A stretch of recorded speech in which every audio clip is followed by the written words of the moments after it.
การเห็ดบ่เป็นก็คือเอาพัวฟังไทยโลดให้เขาสอนแต่บ่ได้ใส่ทานใส่แต่ทอนไม้อย่างเดียวมันก็ติดสงสารน้องเป็นลูกคำพาบ่มีพ่อแม่น้องวันนี้อยู่คนเดียวแต่คนในเข้าเบิดเขาเจ้าออกหน้าออกให้น้องเขากินบ่มีตอนเที่ยงน้องก็เลยนึ่งข้าวอีกกินยำแรงๆตอนเที่ยงอดข้าวอดน้ำเลยทุกคนอย่างใดเขาสู้ๆไอเป็นกำลังใจให้เพราะว่าน้องก็ชีวิตเลือกเกิดบ่ได้ทุกคนเลยบ่มีพ่อแม่เลย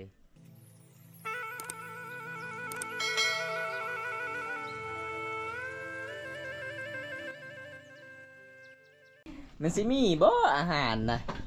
บ่มีอาหารแล้วก็หาแถววังเขาเจ้าเสียงอาหารบ่มีหยังเลยนะโอ้ได้ป่าดิทุกคนสมพ่อเพิ่นหาตลอดเด้คือฉันบอกบ้านเฮานี่ถ้ามีอาหารก็ต้องเอาไว้จุดนี้แล้วก็เอาไว้จุดนั้นทุกคนปลายังกินยาแมวกินบ่ปลาปลิกเบ็ดอันนี้นะ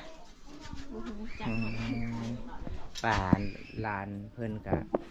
ไปสิบเบ็ดแล้วก็ตากให้มันแห้งคันเอาไว้อยู่นี่ก็คือแมวบ่ได้กินทุกคนคันปะอยู่นี่ก็คือแมวได้กินเลยน้องก็สิได้ปิ้งปลาเด้กินข้าวเที่ยง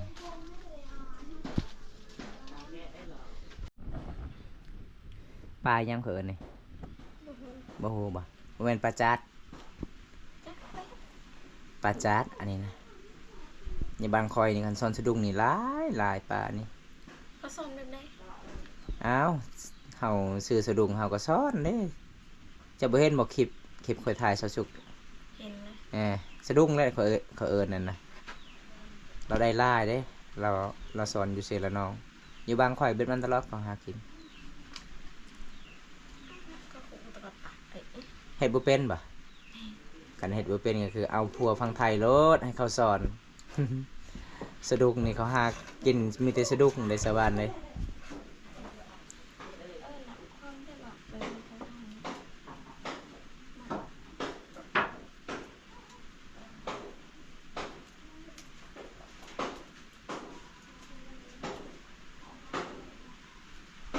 ตอนนี้น้องสาวเพิ่นก็สิได้ปิ้งปลาน้องก็อดข้าวตอนเที่ยงไม่ได้กินข้าวเลยทุกคนตอนนี้ประมาณ3:30แล้วทุกคนนี่แรงแรงแล้วคักเนาะไฟเจ้าลุกขนาดเลย ขนาดบ่ได้ใส่ทานใส่แต่ทอนไม้อย่างเดียวมันก็ติด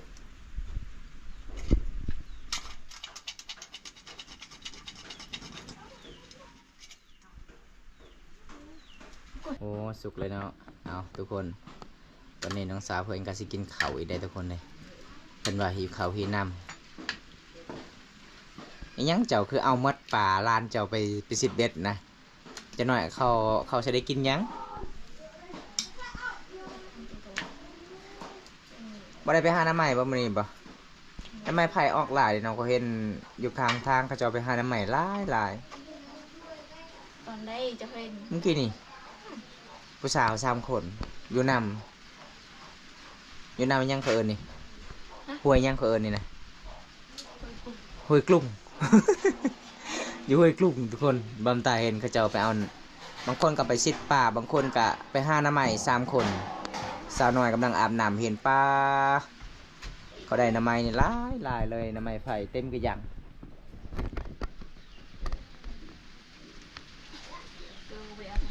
นี่ยังสิมาฝากข้าวให้อ้ายกินบ่ใจดีแท้ทุกคนเลยตอนอ้ายมาก็คือน้องว่าบ่มีข้าวนี่อ้ายข้าวเบิดแล้วตอนนี้น้องก็สิย่ออีกได้ทุกคน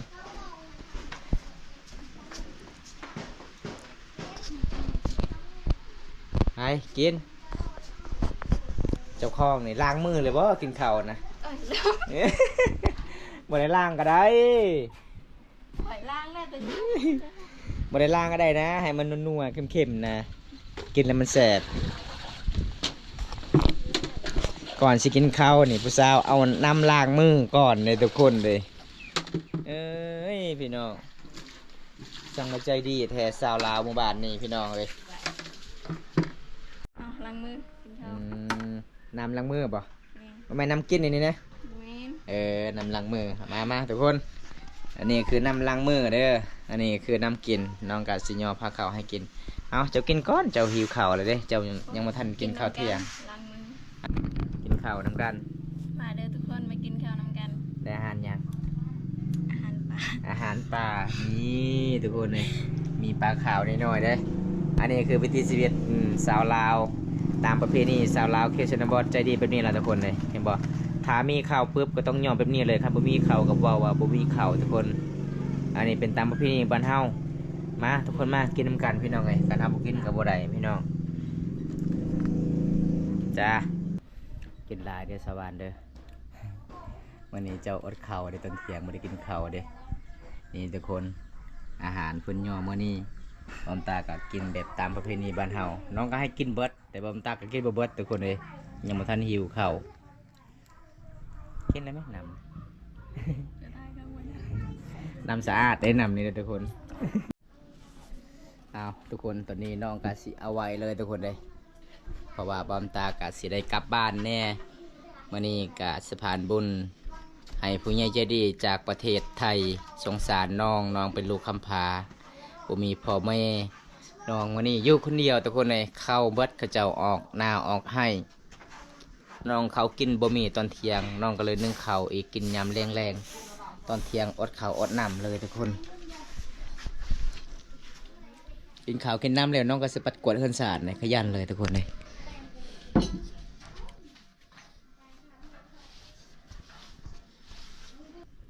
ตอนนี้ไอ้เขากลับกันได้น้องเด้อ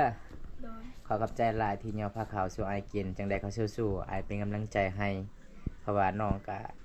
ชีวิตเหลือเกิดบ่ได้ทุกคนเลยบ่มีพ่อแม่เลยถ้าบ่ได้รับชมคลิปนี้แล้วก็ขอให้อยู่ดีมีแฮงเด้อพี่น้องเอ้ยฝากกดไลค์กดแชร์ฝากกดติดตามบอมตาอัปเดตวิถีชีวิตน้องตลอดเลยคลิปหน้าพบกันใหม่ขอกล่าวคำว่าสบายดีบ๊ายบายเด้อน้องบ๊ายบายป้าเห็ดผู้สาวงามทุกคนได้หาหยังกินนะ กินมาไหม กินหน่อไม้อ้าวเมื่อกี้นี่คือบ่เห็นเจ้าอยู่เหือนเจ้าไปใช้ ไปยุ่งเพื่อนนั่นแหละ อ้าวคือเงียบเหือนเจ้านะบ่ได้เอองให้บ่ อ๋อ เอ สอง อ โมง อาหารเพิ่นบ่แม่นธรรมดาเด้หน่อไม้ตลอดทุกคนเด้ คือสวรรค์มื้อนี้บ่มีข้าวกินข้าวเขาเจ้าออกให้หมดเขาบ่ได้จ้องให้ลาว ไปยุ่งเพื่อน เราอยู่เหือนสวรรค์ ข้าวเลย บ่กินข้าวเลยเราอดข้าวเลยมื้อนี้สวรรค์ว่าเจ้ามีผู้บ่าวแล้วฝั่งไทย รถตัว เจ้าลมผู้บ่าวเก่งเหรือเปล่านะ เป็นค่อยมีแล้วก็มีเลย เอาอันนี้น้องเนาะนี่เนาะกินบ่ได้เอิ้นควายเนาะเจ้าเนาะกินเนาะ น้องก็ใหญ่กว่าเอื้อเด้อทุกคนเลยบ่มีอาหารกินบ่ได้ไปหาหน้าใหม่นี่นะ ค่อย เจ้าเอง เมื่อได้หายหาไม้พร้อม ได้แล้วบ่เสียหญ้านะ จะเสียหน้าเลย เออ เสียคำสอน แสดงว่ามันก็บ่เมื่อยปานใดเนาะเป็นหญ้าแบบอิหยังเขาเจ้าเอิ้นหญ้าแบบหอบที่สองทุกคนเจ้าเฮ็ดกินหยังนั่นน่ะโอ้จะต้มหยังอยู่พุ่น น้ำไม้แหละ หน่อไม้ ต้มไปพร้อมกินไปพร้อม ปลาเหือนน้องกสิเกียมเฮ็ดเหล้าเด้อทุกคนเพราะว่าสาวนิ่งกสิเอาผัวแล้วบ่แม่นสาวนิ่งสาวนางเขาบอกว่าสิเอาผัวแม่นสาวนางสาวนิ่งว่าสาวนางสิเอาผัวเลยท่านจะเอาผัวนี่ลุบเลยสาวนิ่งนะสาวนิ่งเป็นสาวเท่าข้างบ้านแล้ววันนี้ สาวนางงามทุกคนเลยมื้อนี้ดีพอทั้งสาวเพิ่นมาเยี่ยมมายามเพิ่นบรรยากาศยันเมืองแรงแต่สาวนางนี่กินข้าวบ่ได้เอิ้นคอยเลยทุกคนเดี๋ยวคอยกับฉีดยายุ่งนี่เรียบร้อย แซ่บเนาะทำไมเนาะทำไมอองไม่เนาะโอ้ไปมื้อนี้เกือบขามน้ำบ่ได้เลยสาวนิ่งเอ้ยบ้านเจ้านี่บ่ได้น้ำง่ายบอก น้ำใหญ่จะน้อยคันค่อยกลับก็บ่ได้พอคนก็แล้วเลยนอนอยู่ตามห้วยสลอยเลย ไปสลอยอันได้ไง ห้วยสลอยใหญ่เลยบ่ต้องปูก็ได้นะค่อยมันเปียกเลยชมเสือนะเอาทุกคนมาเยี่ยมมายามน้องสาวเพิ่นก่อนในมื้อนี้เลยน้องบ่มีอาหารกินบ่ต้องปูก็ได้น้องอีพ่อแม่เจ้าบ่ใช่คือบ่เห็นอยู่เฮือน อีพอไปหากิน อีแม่เด้ เมื่อเบิ่งนั่ง เบิ่งนั่ง เบิ่งนั่ง ไปเบิ่งทีวีก่อนเราตกใจแล้วเบิ่งหนังจับนั่งอีหยังแล้วเบิ่งบางคนก็บางเทื่อก็เบิ่งหนังอื่นแล้วสาวนิ่งนี่มักเบิ่งหนัง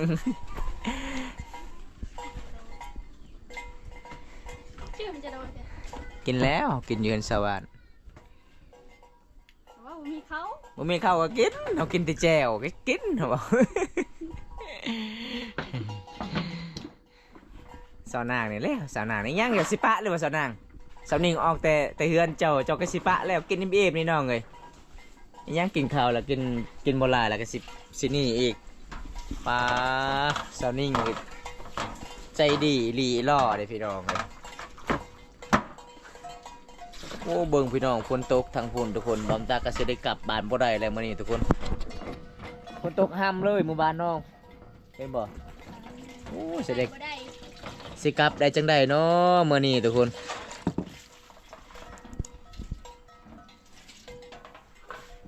ย่างสาวนางอิ่มแล้วบ่เจ้ากินน่ะคือไวแท้เจ้าปะติบข้าวนะ ส่วนลายนี่ส่วนลายสาวนางนี่อายเด้อทุกคน นางญี่ปุ่น อีหยัง นางญี่ปุ่น เจ้าสิไปไส เดี๋ยวเขาคอยสิเข้าห้องเลย ให้ค่อยเข้าห้องนี่ นางอยู่นี่ เกิดว่าให้ค่อยเข้าห้องจะไผสิกล้าเข้าห้องเจ้ายำตอนเที่ยงๆนี่ กลางคืนใครแน่เข้าห้อง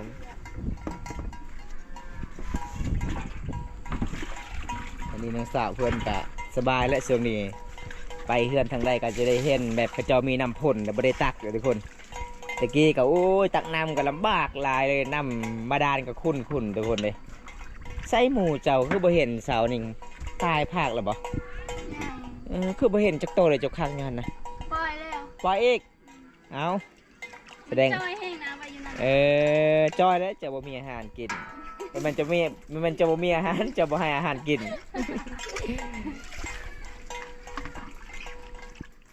เจ้าเช็ดยังตำโขกนี่ตำหมึกเพชรโอ้บ่มตาว่าภาษาลาวบ่ถึกบดมื้อนี้ตำโขกอีกได้ ตำหมึกเพชรและตำโขกยังหมึกเพชรจะกินมึงกินนี่ก็ยังหลายได้เคยเห็นนะยังคือจะตำอีก ยืดแล้วนั่นยืด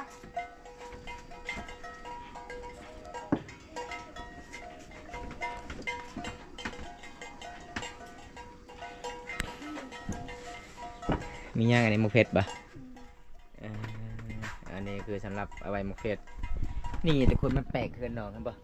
เขาเจ้าคาสิเกียมเฮ็ดเหล่าได้อู้เฮ็ดเหล่าสิค่ายบอกเลยว่าสิเฮ็ดงานดองเจ้าฮะเคยฮู้เลยวิธีของเวลาขึ้นเฮือนมีวิธีเฮ็ดเหล่าต้องมีงานเลยได้ หลายอย่างกันเลย แสดงว่าจะเฮ็ดงานดองเจ้าแล้วก็เฮ็ดหลายอย่างนะ ใช้สิเอาคอย บ่มีบ่น้องปลาห้องนอนผู้สาวเบิ่งทุกคนมีแต่ซำนี้เด้ อยู่นั่นเด้อ ฮะจะนอนอยู่ไส นั่นเด้อน้าสาว คิดว่าจะนอนอยู่นี่ แม่เจ้าเอกไปให้ไปนอนเพื่อนน้าสาว เพื่อนเฮาน้อยเนาะนอนนำกันบ่ได้มันน้อยสาวนางได้บ่นี่ไปนอนใส่อยู่พุ่นหมดเอาเฮ็ดสาวนางบัดนี้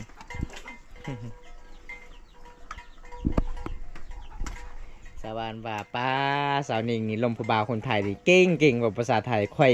เว้าบ่ออกเลยกันเห็นเราลมผู้บ่าวเนี่ยเราเว้าเป็นหมดภาษาไทย ต่อยองคอย แต่ชาวบ้านว่าสาวนิ่งนี่คันลมผู้บ่าวมักผู้บ่าวนุ่มเท่าได้เพิ่นลมได้ เพิ่นว่าเอาผู้บ่าวเท่านี่เขาฮักจริงบางแต่งเด้อทุกคนฮักอลีหล่อเด้เจอเด้อสาวนางเด้อคันเจ้าสิเอาผัวเจ้าเฮ็ดคือสาวนิ่งเด้สาวนิ่งพุ่นลมผู้บ่าวมีแต่ผู้บ่าวเท่าเด้เอาหยังคือลายกระดากระดอเด้สิไปค่ายบ่สาวนาง อาจจะกินอิ่มล่ะ ให้ค่อยกินอีกโอ้ทุกคนเลยมาเมื่อนี้แสดงว่าซ่องเถื่อกินข้าวเด้มาเขตชนบทนี่ใจดีแท้พี่น้องเป็นยังไงในนาพลบ่ได้ไปเอาปลาบ่ซะนี่ปลาขึ้นหลายได้ห้วยหมู่บ้านเจ้าห้วยที่เราไปเอาผักนะเบิ้งคือเจ้าเอาปลาอยู่กลางทางปลาหลายเลยพอดีแล้วเห็นไหมพ่อแม่เจ้าหายไปใส่มัดนะไหมค่อยไปหาคือบ่เห็น ปล่อยไปหา เจ้าบ่เอา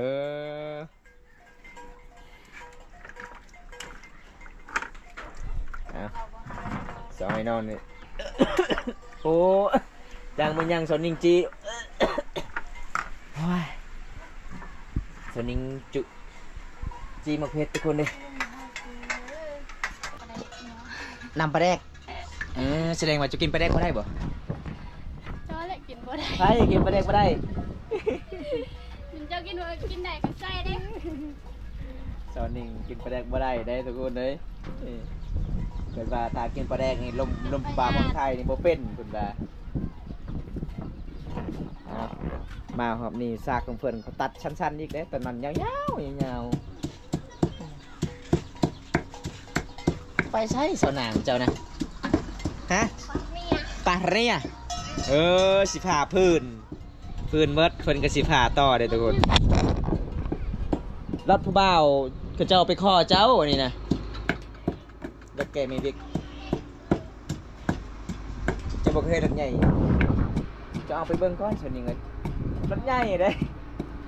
เอาไปเบิ่งน่ะฮะ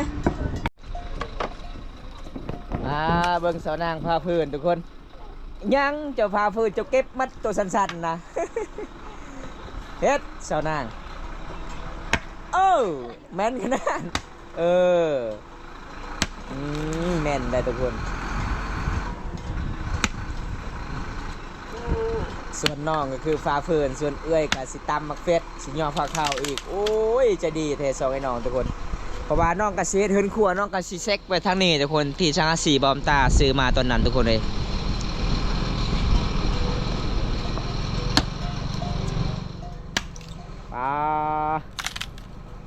ผมปวดเลยได้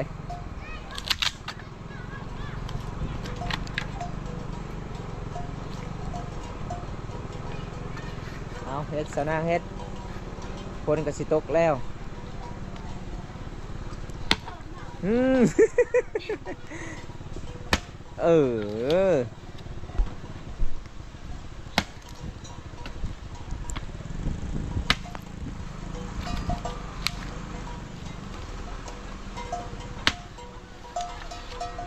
ใครแต่สาวนิ่งเพิ่นมีน้องสายเพิ่นน้องสาวเพิ่นก็เป็นคนขยันแล้วก็เป็นคนใจดีซอยกันที่เฮ็ดงานทุกคน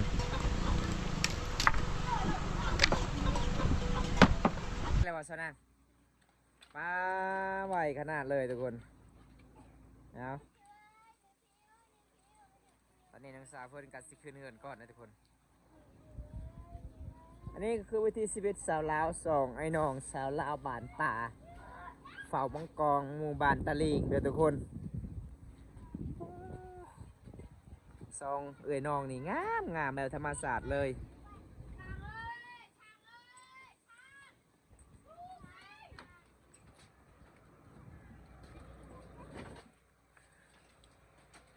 หลังจากพาฟื้นแล้วก็ต้องเอาไปอยู่ทางพุ่นเลยทุกคนอันนี้คือเอ่ยเฟิร์นกับสีเอาติบเข่าอีกได้ใจดีเบิดทั้งสองเลยสองไอ้น้องนี่เบิดคำซีเบ้าป้าทุกคนหลังจากไปเบิ่งน้องสาวเฟิร์นฝ่าเฟิร์นส่วนเอ่ยเฟิร์นกับกะเกียมชีหยอกฟ้าข่าวให้กินมีหน่อไม้ไล่หน่อไม้กำลังออกใหม่ทุกคนพอได้จะกินหน่อไม้กับมาบานเซานิ่งเด้อเฟิร์นกับชีหยอกฟ้าข่าวตลอดบ่ผิดหวังขนาดบ่มีข้าวกินทุกคนเลยถ้าบ่มีข้าวเฟิร์นก็เอาน้ำแล้วก็ตามแจวก็กินเลยเนาะ น้ำสีเด้อสันนี่มาเด้อ FC มากินข้าวน้ำกันเด้อสาวนางนี่สาวนางคือบ่ปากว่าเว้าเลยสาวนางบ่สลาบ่เป็น เอ้าคือเจ้าคือเว้าเป็นเนาะเจ้าบ่ได้เฮียนบ่เจ้าขอเฮียนน้ำลาวโลดเราเว้าเป็นในลาวเนี่ยเจ้าเก่งบ่ภาษาลาวกันวิธีลมผู้บ่าวคนเจ้าฮู้เจ้าก็ขอเฮียนน้ำเอ้ยเจ้านี่เก่งนี่ลมผู้บ่าวเด้แล้วก็ภาษาไทยก็เก่งกว่าภาษาลาวก็เก่งกันทุกคนเบิ่งน้องสาวเจ้านี่ฮ้อนมันเป็นฮ้อนหนาวเนาะน้องสาวเจ้าฮ้อนหนาวได้เบิ่ง พิงไฟอีกโอ้ยพี่น้องไอ้ไก่สิฮ้อนหนาวเลยด้านน้องไปที่โทรศัพท์คือบ่ได้ซื้อกันจองมาบ่มีเงินบ่แล้วก็หมู่บ้านนี่เขาเจ้าบ่ได้ขายบ่เนาะถ้าเวลาออกให้ออกส่วนก็ต้องไปแบบบ่มีคนจองบ่มีเสื้อยังเกินเสื้อเพบัตรเลยเนาะไปแบบนี้เลยตากแดดตากฝนเลยโอ้มันก็เป็นไข่บ่สบายเนาะไงอาการเฮามันก็สิถึกฝนตลอด เพราะว่าช่วงนี้มันจะเป็นบางคนก็เป็นไอบางคนก็เป็นหวัดเด้ ลำบากเนาะใครอยากเสร็จหากับ FC ก็บ่เป็นเรื่องง่ายย่างแต่ผู้แต่นี่หาบ่มีสัญญาณก็ตกเป็นหลักหนึ่งเด้ค่อยไปตัวนั้นป้าสูงขนาดเลยภูเขาทุกคนเลยถ้าผู้ใดอยากเสร็จหาน้องก็คือน้องที่น้องบ่ได้ตอบกับบ่แม่นน้องที่คุยเด้พี่น้องเป็นหมู่บ้านที่หาสัญญาณโทรศัพท์ก็บ่ค่อยมีปานใดทุกคนเลยเวลาไปเล่นโทรศัพท์ต้องออกจากบ้านไกลประมาณ1กิโลลักพี่น้องน้องสาวเจ้าก็เล่นโทรศัพท์คือกันบ่ จากเราเลย แล้วมีโทรศัพท์บ่ มี มีอยู่เนาะแต่ลาวก็บ่เคยไปเล่นอยู่พุ่นบ่ ไป ไปตลอด ไปคือค่อยแหละ เออ ไป เวลาไปเล่นก็ไปนำกัน บางเทื่อกับบ่มีบัตรเติมกับบ่ไป เออคำไปผู้เดียวก็ย่านเนาะโจรหลายในบ้านเจ้าได้โจรกักผู้สาวไปเล่นโทรศัพท์เขาเว้านะ มีบ่โจรบ่ มีเรียกเขาจับแล้ว เออเวลาน้องไปเล่นโทรศัพท์กลางคืนนี่น้องๆบ่ได้ย่านบ่น้องมีแต่ผู้หญิงนะ ไปหลายคน ไปหลายคนก็เห็นโจรผู้เดียวก็จับเลยเนาะ เล่นนี้ไผสิกล้าจับ พี่น้องลำบากเลยทุกคนเลยบอมตากะสิเดินทางติดต่อน้องกับบ่ได้เลยอยากขับชมวิธีชีวิตน้องนะแต่หลังจากที่บอมตากะไปเยี่ยมพยายามน้องตอนนั้นซักข้าวให้เป็นยังไงข้าวให้เจ้าที่อายไปเยี่ยมพยายามตอนนั้นงามบ่ งาม อ๋อเป็นหมดเนาะคอยคิดว่าเกือบสิตายตอนนั้นตอนเจ้าซักโอ้ยแดดอีกทุกคนแล้วก็ดินแข็งจนซักบ่ได้ฟอเพิ่นจนเจ็บมือพี่น้องเจ้ามีเงินเนาะ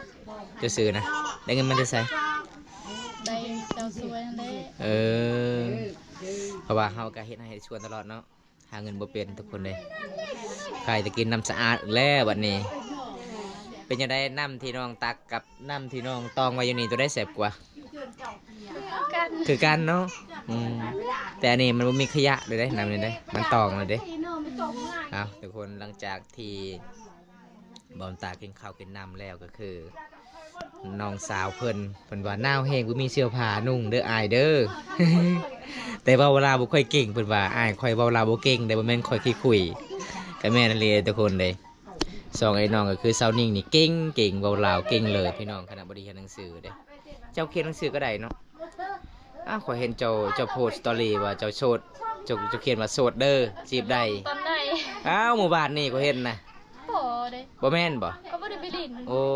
แสดงว่าผู้บ่าวเจ้าแหล้วลินเพจนะ เจ้าก็ฮู้เนาะ หยอกน้องนะทุกคน นั่นก็เจ้าเขาก็ยังมี หยอกน้องว่าหมู่บ้านเฮาบ่มีสัญญาณเนาะคันเวลาไปเล่นก็คือในนาอากาศร้อนๆในนาแดดๆทุกคนคันหน้าฝนนี่มันยากลำบากหลายเลยมื้อนี้ก็คือบำตาก็สิเดินทางมาเยี่ยมมายามน้องสาวเพิ่นก็สิย่อพาข้าวให้กินทุกคนจะได้บำตาก็สิได้ปิดคลิปเดี๋ยวซั่นนี้ก่อนบำตาก็สิได้กลับบ้านเพราะว่าเดินทางหมู่บ้านน้องมันก็สิลำบากแน่มันมีน้ำห้วยสลอยค้างตลอดทุกคนเลยครับบ่มีสาวบ้านก็คือบำตาก็สิได้กลับบ้านบ่ได้เพื่อสิหาบรถอีกพี่น้องข้ามแม่น้ำห้วยสลอยก็บ่เป็นเรื่องง่ายเป็นน้ำที่โหดที่สุดในหมู่บ้านน้องเฮาการเดินทางทุกคนคลิปหน้าก็พบกันใหม่ถ้าพอได้รับชมคลิปนี้แล้วก็ขอให้อยู่ดีมีแห้งขอให้ร่ำให้รวย